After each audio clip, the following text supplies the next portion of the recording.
los hijos, ¿no?, ya están ocupando la siguiente, ¿no?, grupo humano que van a ser los siguientes adultos, ¿no?, los que van a pasar a ser adultos. Entonces, ustedes, los hijos, en un futuro, los hijos de ustedes serán la siguiente generación, aproximadamente cada 10 años, ¿no? Hay una nueva generación. Y se habla que hoy día, por ejemplo, hay la generación alfa. La generación alfa serían los niños que no se están educando, están en la actual década. Entonces, la generación de alfa está formada por niños que este año están cumpliendo un máximo de 10 años. Se espera que esta generación sea diferente a las demás porque va a gozar o va a estar muy influenciada por la tecnología, ¿no? Sobre todo nos referimos al Internet y a todo lo que se vincula al Internet. Por lo tanto, tendría mayor información, mayor acceso al conocimiento a través de los dispositivos.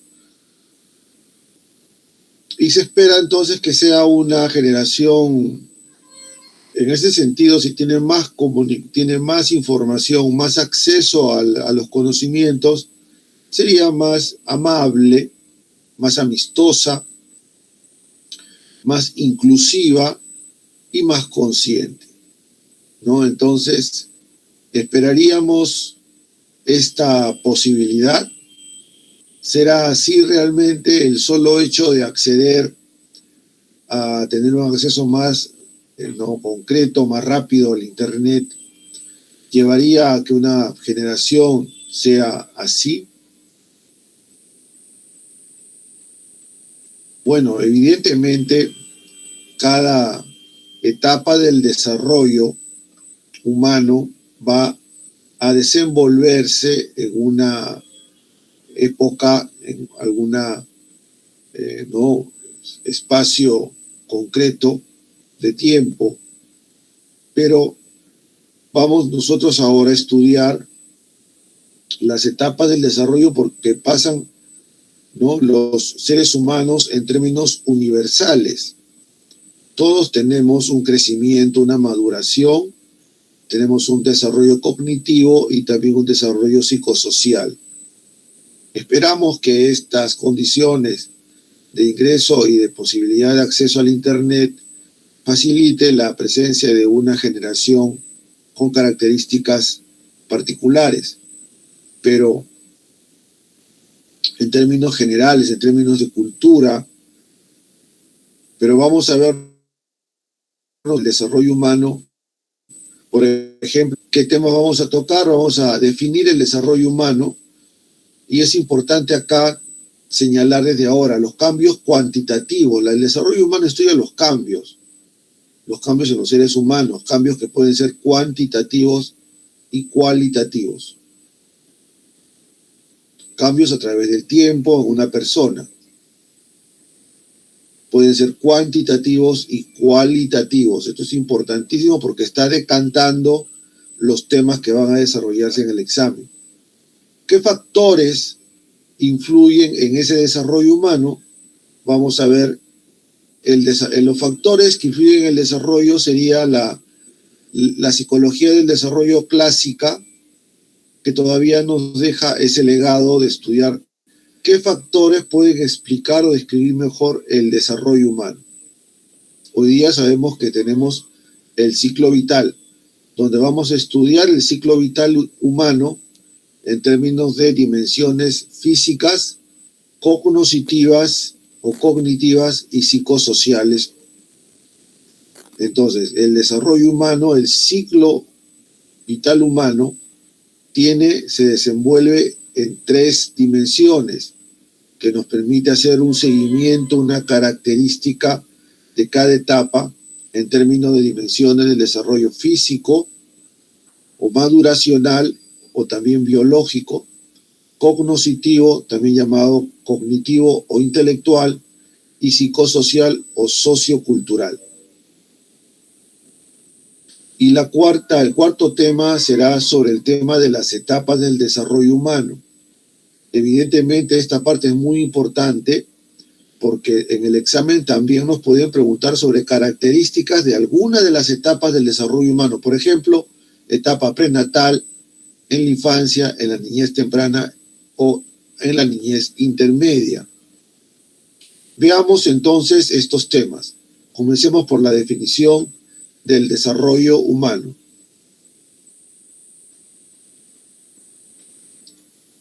El desarrollo humano estudia los procesos de cambio y periodos de estabilidad que se dan a lo largo del ciclo vital humano. Describe los cambios físicos, psicológicos y conductuales que experimentamos. Entonces, dice que el desarrollo humano es el proceso de cambios y periodos de estabilidad. A ver, ¿a qué se refiere con procesos de cambio? A ver, ¿qué cambios encontramos en el desarrollo? Ustedes pensarán en características físicas. Sí, todos cambiamos según el tiempo, ¿verdad? Hay cambios en características físicas, pero acá se entienden también otros cambios que ocurren. Para ser más precisos, los cambios se producen cuando pasamos a una siguiente etapa del desarrollo o a un siguiente periodo del desarrollo. Por lo tanto, el desarrollo humano estudia los cambios que se producen en cada etapa o periodo del desarrollo. Si queremos ser más precisos, por lo tanto, hablamos de cambio cuando, por ejemplo, pasamos de la etapa prenatal a la etapa de la infancia. Ahí hay un cambio. Y luego de la infancia pasamos, ¿no?, a las siguientes niñeces, a la niñez, ¿no?, que sigue, que son 2 niñeces. Luego pasamos a la etapa de la adolescencia. Y en la etapa de la adolescencia habrán otros cambios para pasar a la etapa de la adultez. Entonces, por ejemplo, ustedes están hoy día en la etapa de la adolescencia. ¿Cuándo cambiarán las características de esa adolescencia? Cuando pasen a la etapa del desarrollo adulto temprano, que sería en la juventud. Entonces ahí hablamos de un cambio. ¿Qué características se presentan como cambio de la adolescencia al adulto? Como podrán imaginarse, eso es muy complicado de señalar. ¿Qué nos puede decir? ¿Dónde podemos señalar, ¿no?, la frontera entre una etapa y la otra? Bueno, señalar esa frontera, digamos, es hablar de cambios, hablar de etapas. Y es lo que le toca a la psicología del desarrollo precisar. Hoy día hablamos de ciclo vital, por ejemplo. En otras oportunidades, en otros tiempos, en el siglo XX se hablaba, por ejemplo, de otro enfoque del desarrollo humano. Entonces, hablamos de cambios y esos cambios nos señalan el cambio del periodo o etapa. Entonces, ¿qué características tiene un adolescente? Por ejemplo, a nivel cognitivo, tiene características de un pensamiento abstracto. ¿Y cómo fue antes de ser adolescente? En la niñez intermedia hay características del pensamiento. Tienen que señalarse para hablar de periodos. Y el paso al siguiente periodo implica un cambio. Son cosas complejas, señalar el cambio y los periodos en que se van a estabilizar. Va a haber largos años en que somos adolescentes para luego pasar a ser adultos.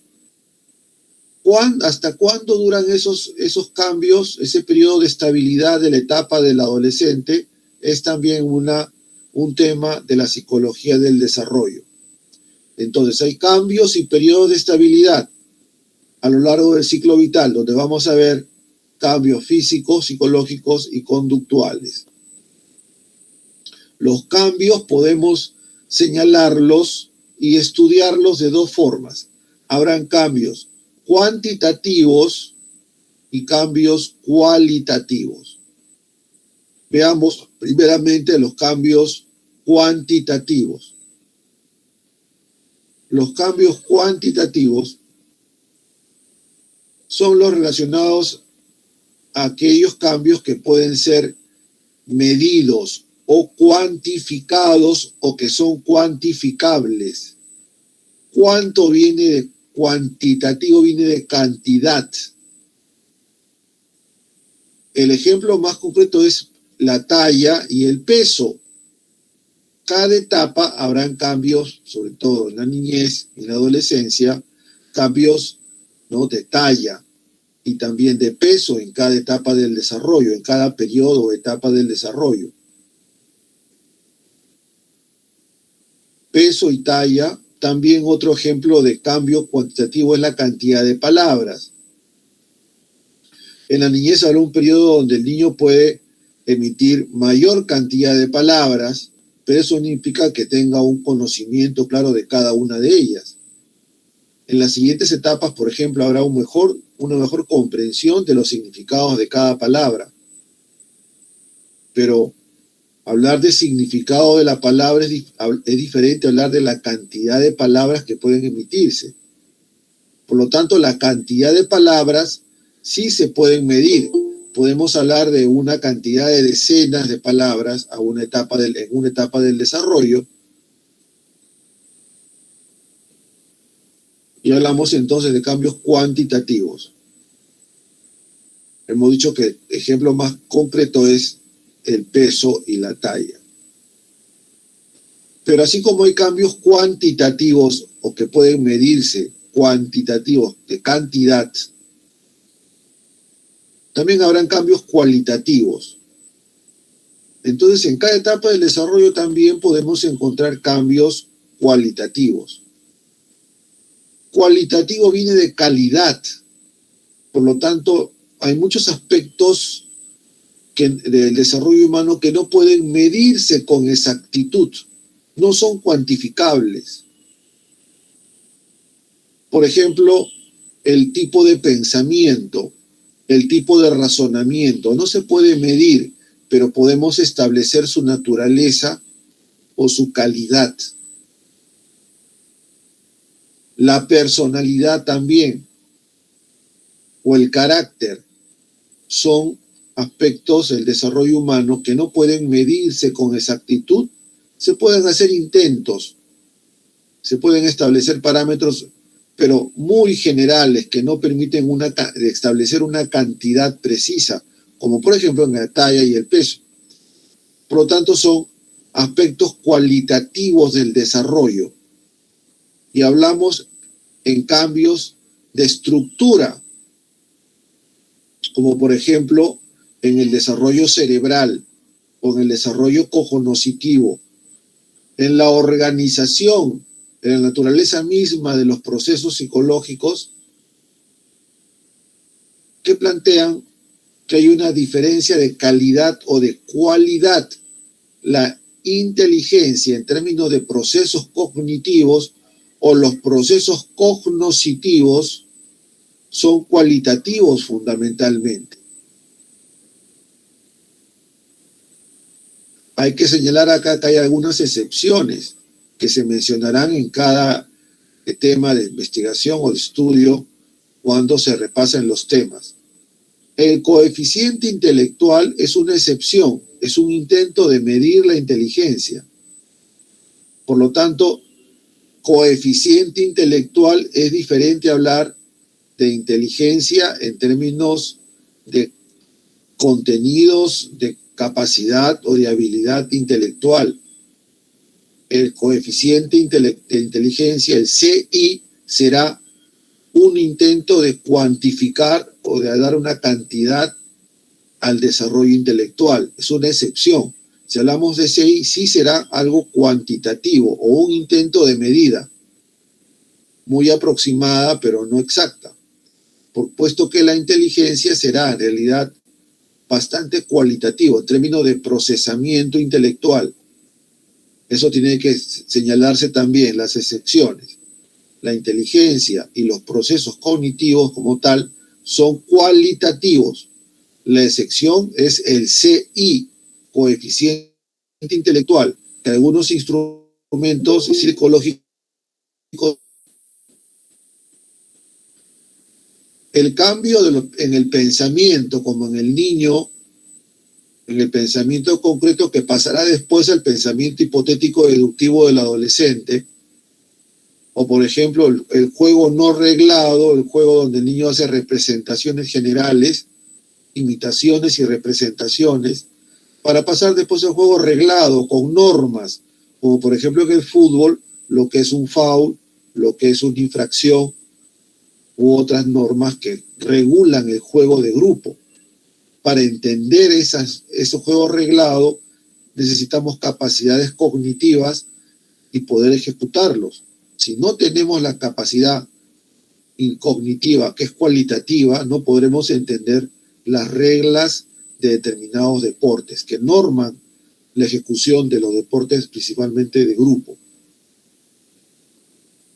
Entonces, hay cambios cualitativos que la psicología del desarrollo estudia.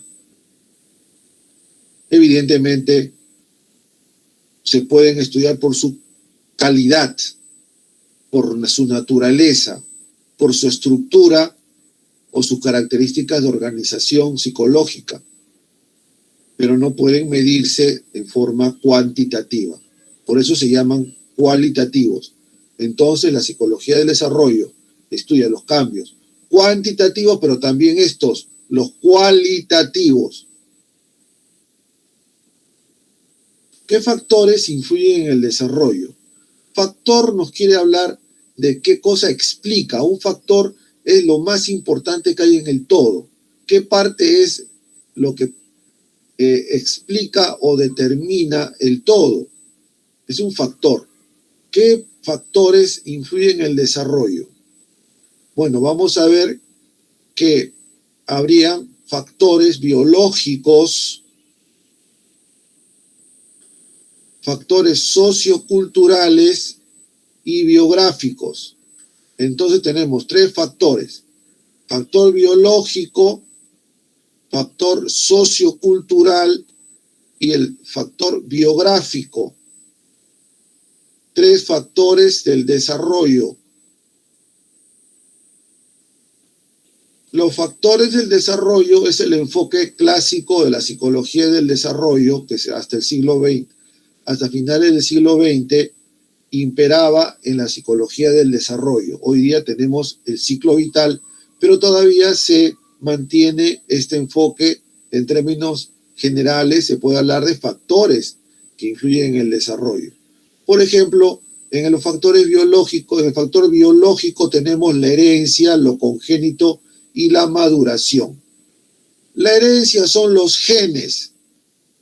Ojo, en el factor biológico tenemos a su vez 3 que podemos señalar: el factor hereditario o de la herencia, que son los genes. Hay genes recesivos, por ejemplo, o dominantes. Los genes dominantes señalan las características, por ejemplo, color de pelo, forma de la nariz, forma de los labios, de los codos, de la talla, etc. Es lo que le damos a nuestros padres, efectivamente. 50%, 50% de mamá y papá. Pero hay genes, insisto, dominantes y otros recesivos.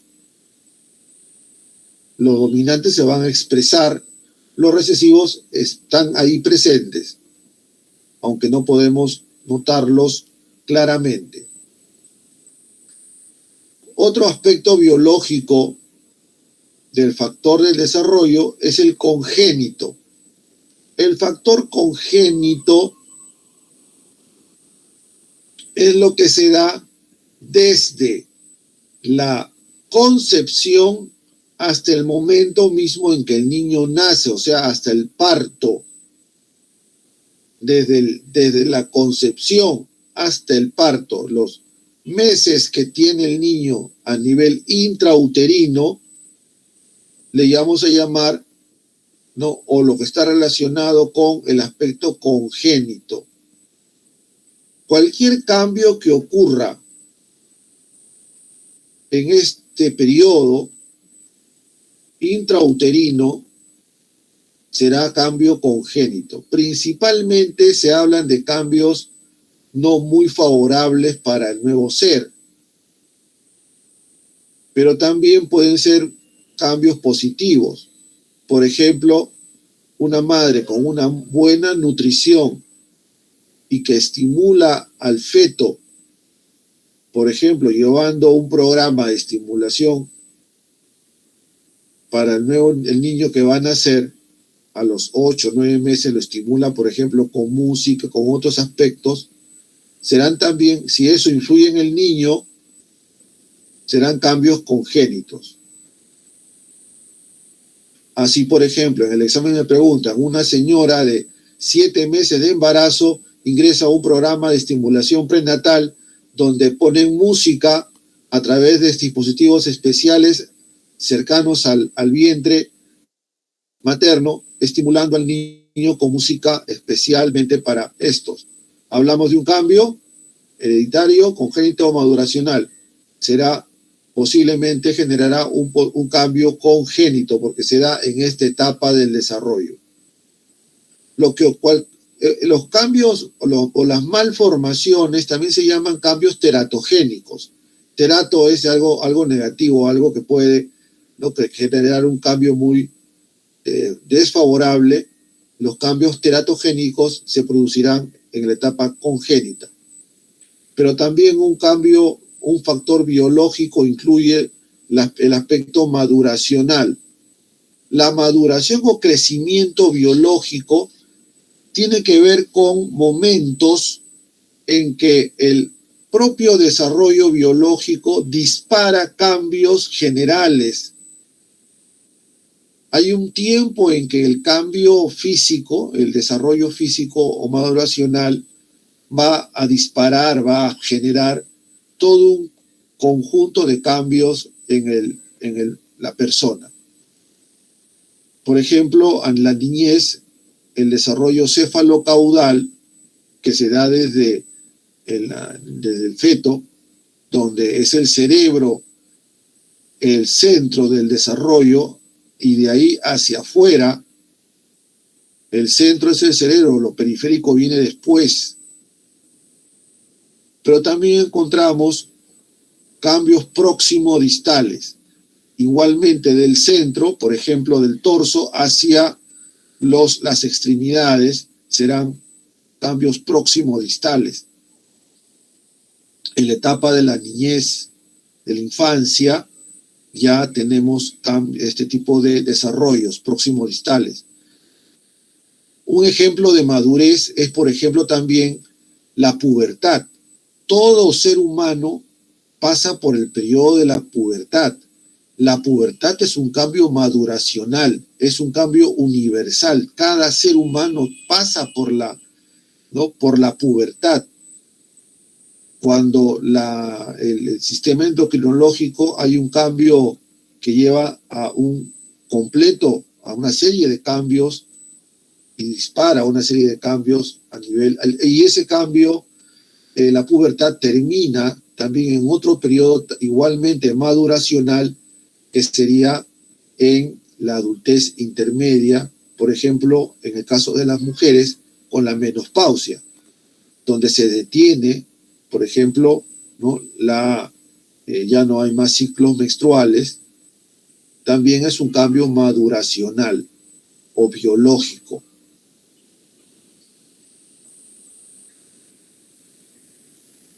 También tenemos factores socioculturales. Lo sociocultural es el factor vinculado con las normas, con las reglas, costumbres, formas de pensamiento social que se dan en algún lugar de nuestro mundo, ¿no? Y hay una cultura en particular. Entonces, las normas que se dan, por ejemplo, para la pubertad y la adolescencia, que se esperan cumplir en el Cusco, en una población indígena del Cusco o de la selva peruana, serán diferentes a la norma, entre comillas, la norma cultural que hay en las capitales, ¿no?, de departamento en el Perú. Habrán factores entonces socioculturales. Los factores socioculturales los estudiamos cuando vimos en la semana el tema de la socialización. La socialización, por lo tanto, sería lo vinculado al aspecto sociocultural.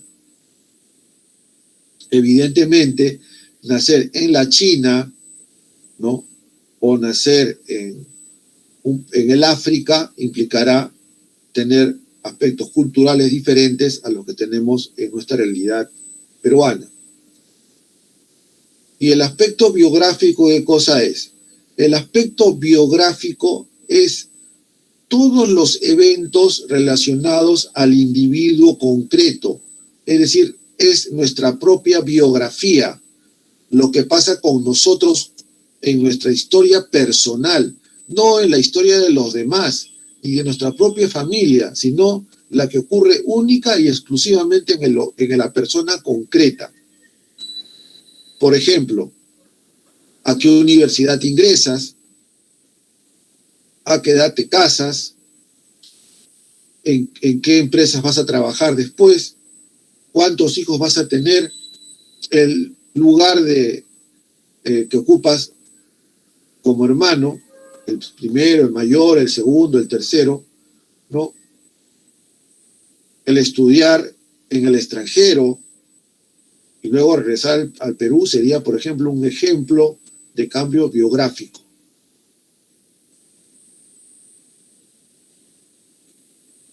Ahora vamos a hablar regresamos al tema del ciclo vital.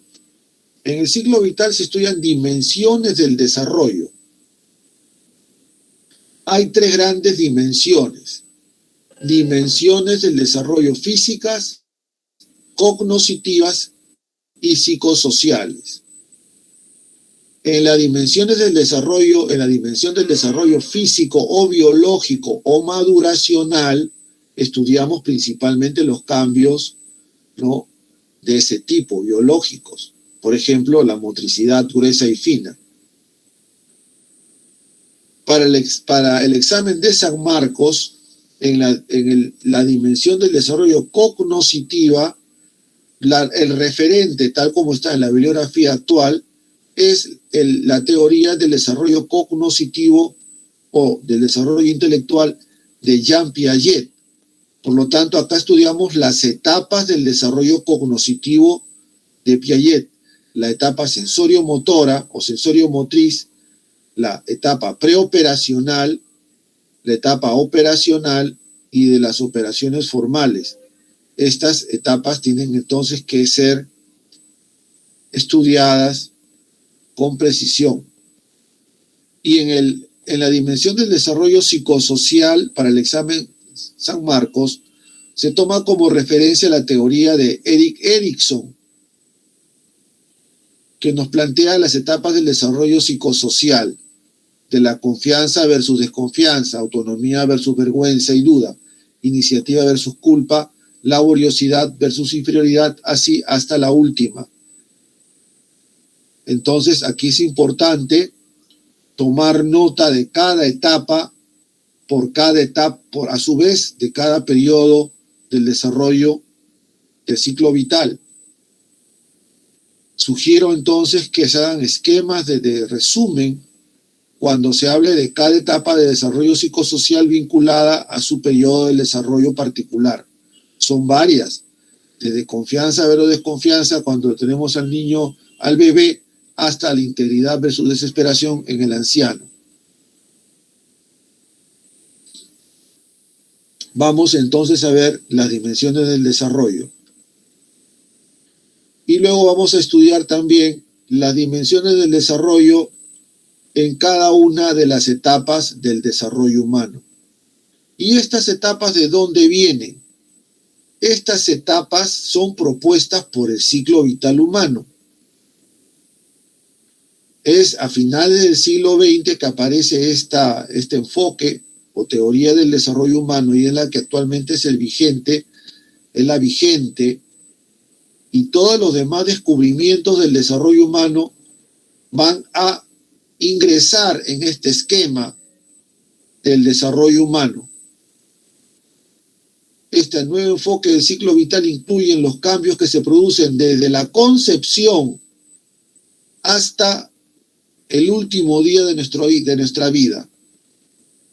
Por lo tanto, el niño prenatal y el adulto tardío o anciano son etapas del desarrollo igual de importantes y están presentes en el ciclo vital humano.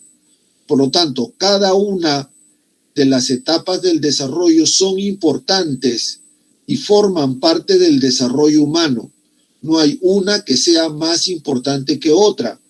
Todas son igualmente sustanciales, importantes. Evidentemente, cada una tendrá características diferentes.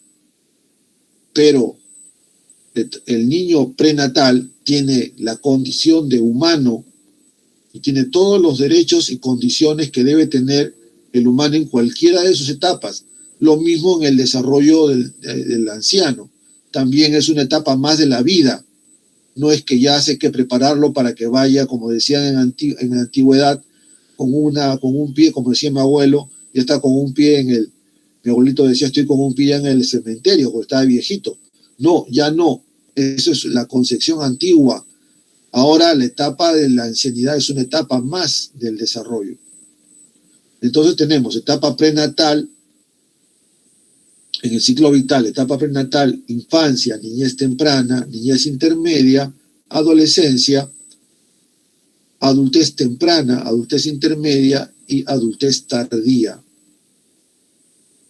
Estas etapas tenemos que en lo posible esquematizarlas en nuestros esquemas de estudio porque hay que memorizarlas. Es mi recomendación personal. Vamos a la etapa prenatal.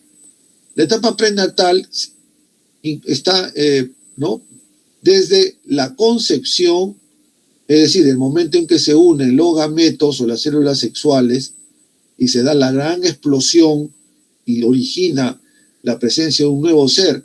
Desde ese momento, el encuentro de las dos células sexuales humanas, es decir, las que provienen de nuestros padres, va a llevar a la concepción hasta el nacimiento mismo. Es decir, cuando el niño nace y se inicia otra etapa diferente. Hasta ese momento hablamos de la etapa prenatal. Aquí cambios sustanciales importantísimos en el desarrollo humano. Van a primar los aspectos físicos, evidentemente. No hay etapa en el desarrollo humano más donde hayan cambios físicos tan rápidos y tan fundamentales. En el desarrollo físico, por ejemplo, prenatal, tenemos la etapa de las 2 primeras semanas del cigoto, ¿no? Donde hay un desarrollo increíble de células. Luego viene el embrión, aparece ya en las estructuras del nuevo ser a la 13ª y 8ª semana. Y el feto, desde la 9ª a la 36 semanas, ¿no? Donde hay básicamente un desarrollo, ¿no? Donde el cerebro toma una preeminencia evidente. Aquí entonces predomina los cambios físicos, pero también tenemos cambios cognitivos, porque a los 6-7 meses el niño comienza a aprender. Se ha descubierto que el niño reconoce o aprende a reconocer la voz materna. No se confunde, aun cuando lo queramos hacer confundir con voces parecidas, el niño reconoce la voz de la madre. Y el aprendizaje que ocurre a estas alturas, 6-7 meses, es el aprendizaje por condicionamiento humano. El niño asocia sus estados fisiológicos con estímulos que aparecen en ese momento. La voz humana es una de ellas. El estado entonces de bienestar con la voz humana será un tipo de aprendizaje que el niño ya puede realizar. Esto implica que a los 7 meses el niño tiene muy bien desarrollados sus órganos sensoriales, lo que le permite ya desarrollar o ejercer aprendizajes como el reconocimiento de la voz materna. De tal manera que el niño al nacer reconoce perfectamente la voz materna. Esto ya son las bases para el apego que va a venir después. Y el desarrollo psicosocial. El aprendizaje a los 7 meses implica ya un desarrollo cognoscitivo. Pero ¿por qué es psicosocial cuando el niño tiene una preferencia a atender la voz materna? Es decir, ya la reconoce, la prefiere, porque lo psicosocial se inicia en la interacción entre dos personas. Bebé y madre ya son dos, hay una interacción. Por lo tanto, la preferencia del niño por la voz materna ya es un desarrollo psicosocial. Es el inicio del desarrollo psicosocial o de las relaciones interpersonales. Ya desde entonces la etapa prenatal. La siguiente etapa es la etapa de la infancia, el infante, del nacimiento a los 3 años. En este periodo también va a ser muy claro, ¿no?, el aspecto biológico. Por ejemplo, el niño va a mantener hasta prácticamente los 3 años más o menos la fisonomía que tuvo en el feto. Básicamente más cabeza, más cráneo, más cerebro. Esa fisonomía la va a tener el niño más o menos hasta los 3 años. ¿Qué se estudia acá? Cuando un niño nace, por ejemplo, los médicos pediatras estudian la salud del niño, la salud del sistema nervioso a través de los reflejos fisiológicos. Entonces, el desarrollo físico implica los reflejos fisiológicos y también el desarrollo del movimiento en el niño, que comienza con la motricidad gruesa. ¿Cuántos reflejos tiene el niño al nacer? Los más importantes son lo de búsqueda, la de succión, el de Babinski y el de presión palmar.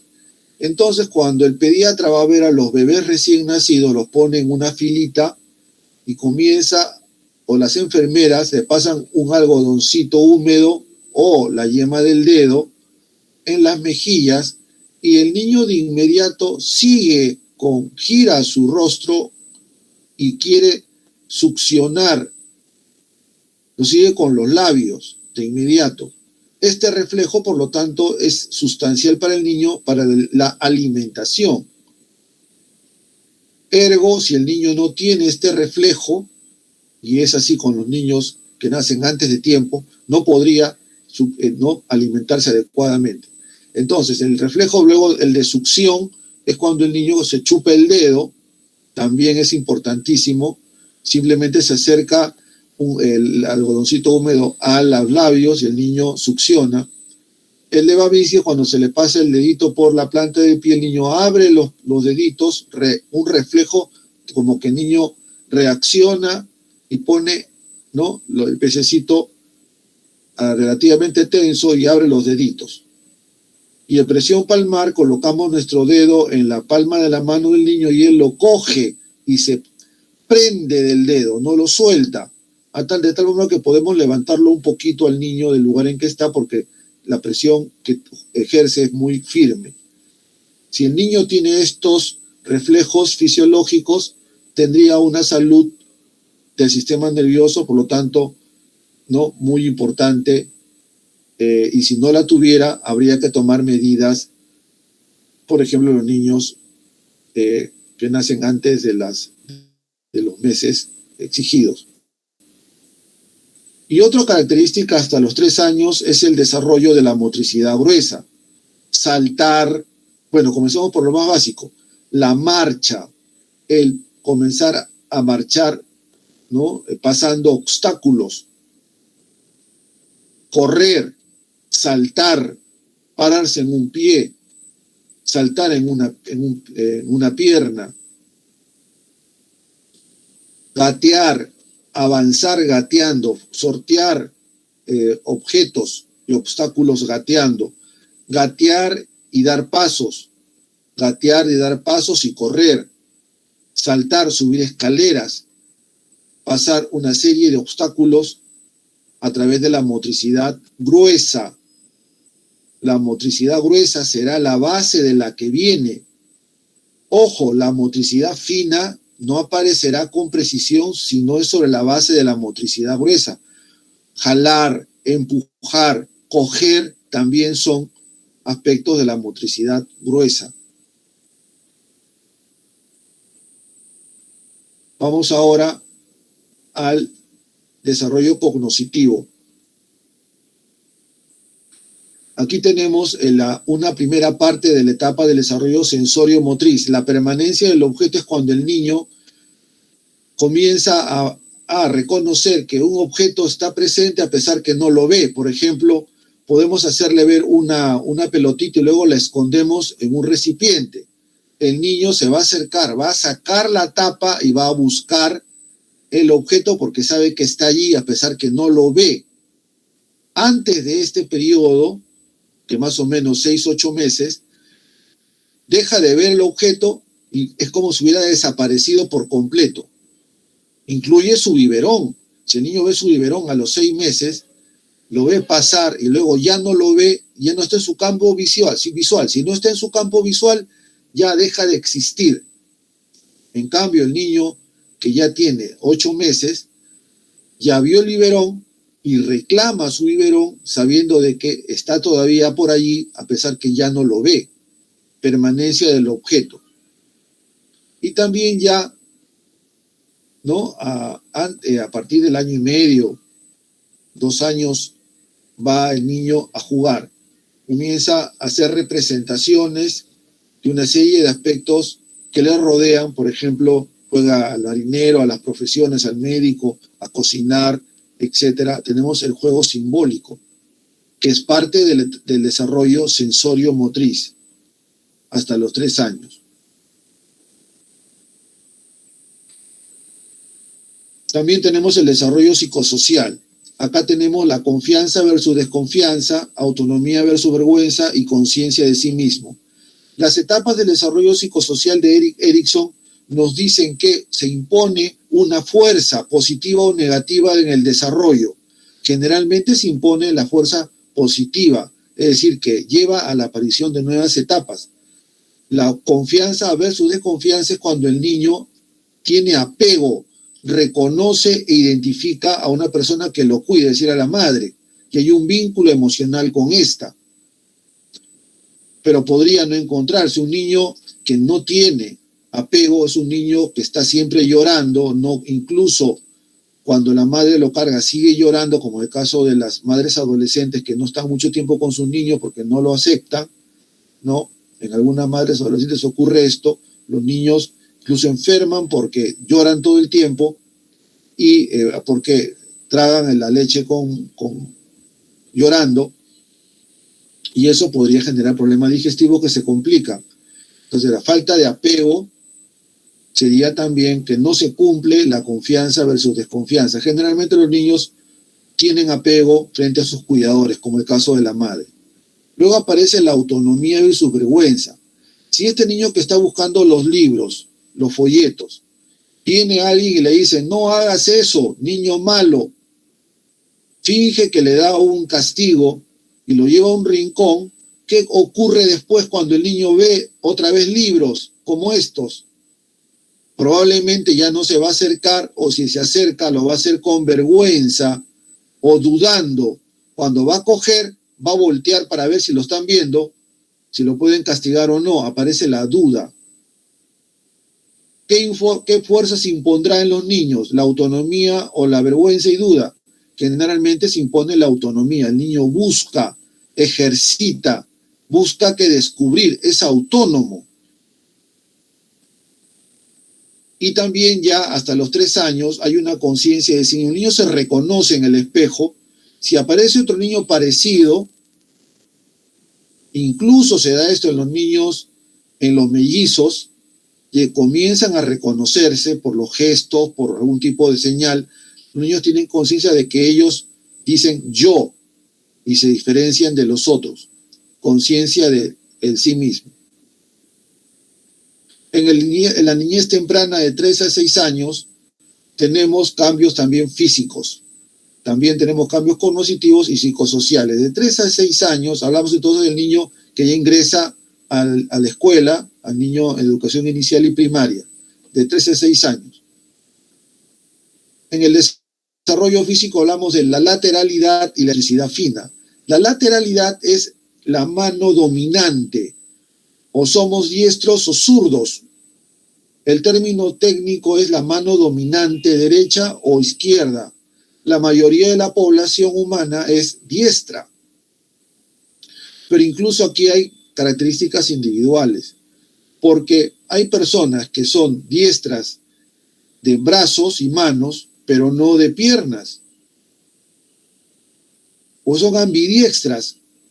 Hasta los 5 años tienen motricidad fina muy parecida en ambas manos. Por lo tanto, recién a partir de los 6 años podríamos hablar de que se impone una mano dominante, es decir, un hemisferio cerebral dominante.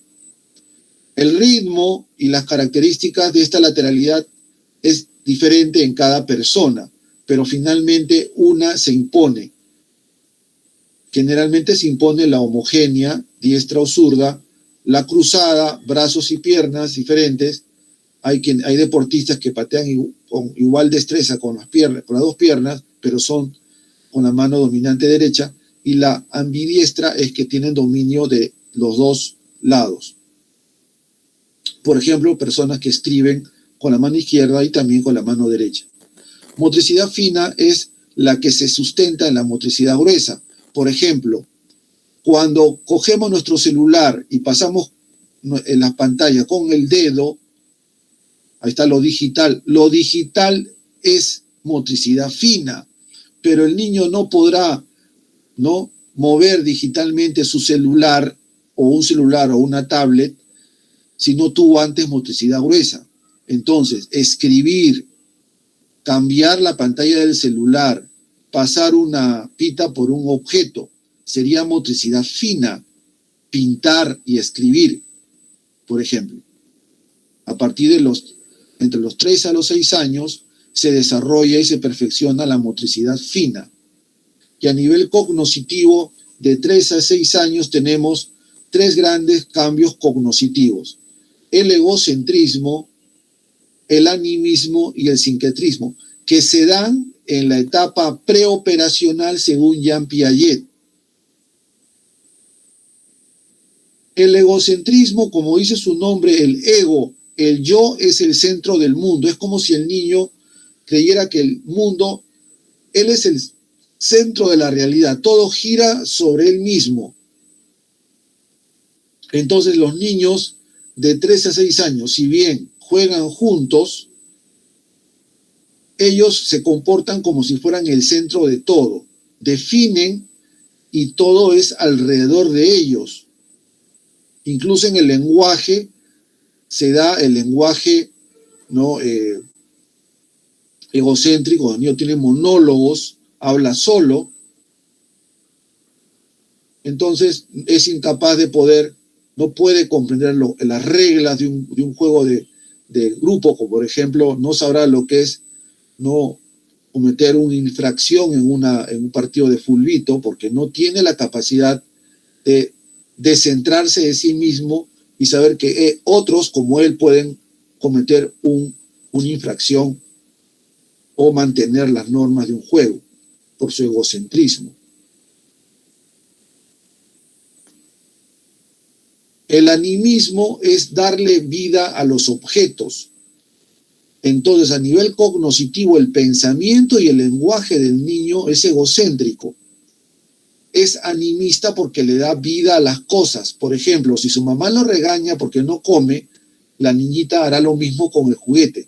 Le dirá a la niñita, niña mala, bebita mala, le dirá, e incluso le dará una palmada porque la niña le da vida a los objetos.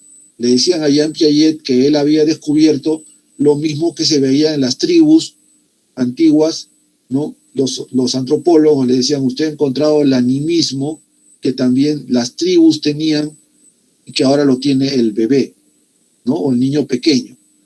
De 3 a 6 años el niño le da vida a los objetos. Por ejemplo, si le decimos al niño, ¿por qué te sigue las nubes cuando caminas por la calle? Los niños dirán, porque quiere jugar. El sincretismo es pasar de lo particular a lo particular. El niño no puede pasar, ¿no?, de lo particular a lo general. No puede tener conceptos generales. Todavía lo hace de manera muy limitadamente. Entonces, si el niño va con su mamá por la calle y ve pasar a un señor que va de la mano con su hijito, el niño pregunta, mamá, ¿dónde va ese señor con su hijito? Y la madre le dice, van al parque, hijitos, van a pasear al parque. Al día siguiente ve a otro señor con su hijito y él dirá, mira mamá, allá va un señor que va al parque con su hijito. Sencillamente no logra, ¿no?, pasar de lo general y ahí encontrar características de algunos aspectos individuales. Simple va de lo particular a lo particular, el sincretismo.